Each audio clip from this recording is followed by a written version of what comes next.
For 40 years, the threat of closing this 29-mile-wide stretch of water has been Iran's most effective way to influence global politics.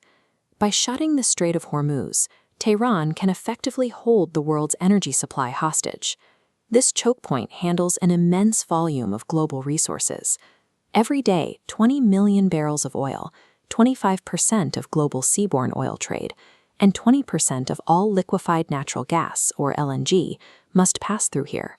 LNG is natural gas cooled to a liquid state for easier transport. On March 2, 2026, Iran acted on its long-standing threat. Citing the ongoing conflict with the US and Israel, the Revolutionary Guard declared the strait closed to commercial shipping, turning a critical trade route into a war zone. The impact was nearly instantaneous. Daily ship transits plummeted by 97%, as major shipping lines suspended all movement, leaving over 150 tankers and cargo ships anchored outside the channel. This wasn't a temporary shipping delay. It was a deliberate move to freeze the energy supplies of the world's largest economies.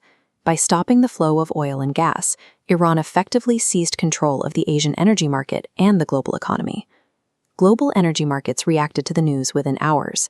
The price of Brent crude, a primary global benchmark for oil, spiked by 27%, while natural gas prices in Europe surged by 74% as traders realized the scale of the disruption.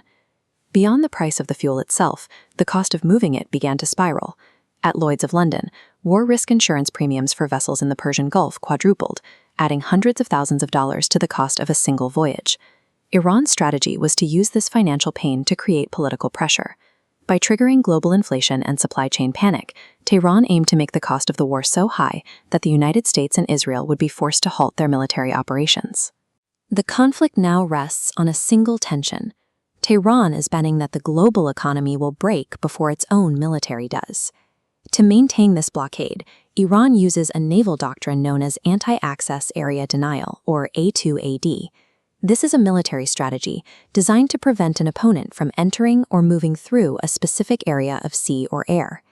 This strategy doesn't rely on large traditional warships. Instead, it uses layers of naval mines, coastal anti-ship missiles, and swarms of fast attack craft like these to overwhelm more advanced naval forces in confined waters. But the blockade was only part of the escalation.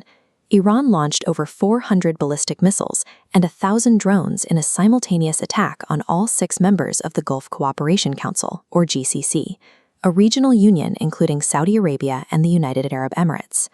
These strikes targeted the region's economic lifelines. The barrage forced a total shutdown of Qatar's massive LNG production and caused a precautionary closure of Saudi Arabia's Ras Tanura refinery, one of the largest oil processing facilities in the world. Tehran calculated that striking these Arab energy facilities would terrify its neighbors. The goal was to force the Gulf states to choose between their own survival and their alliance with the United States. That calculation was wrong.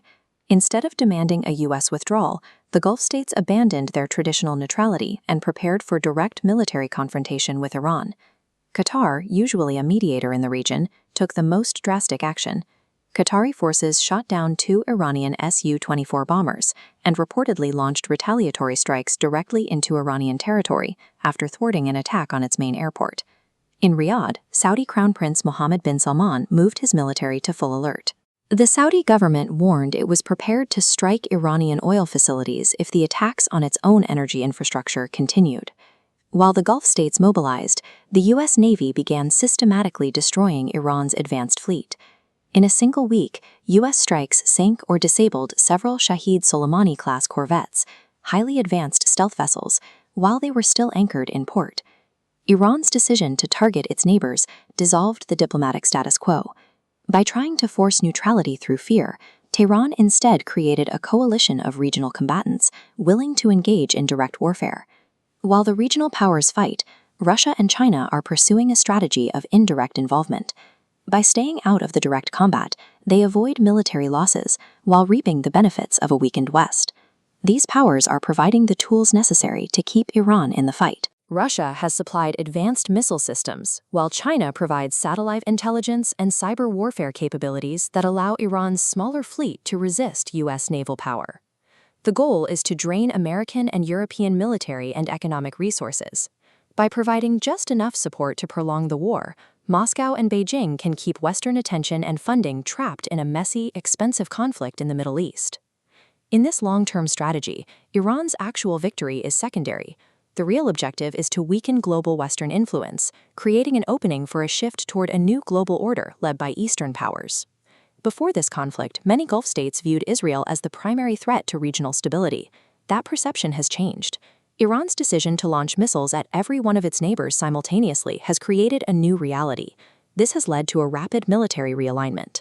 Saudi Arabia, the UAE, and Qatar are now building a coordinated defensive front alongside the West to counter the direct threat from Tehran.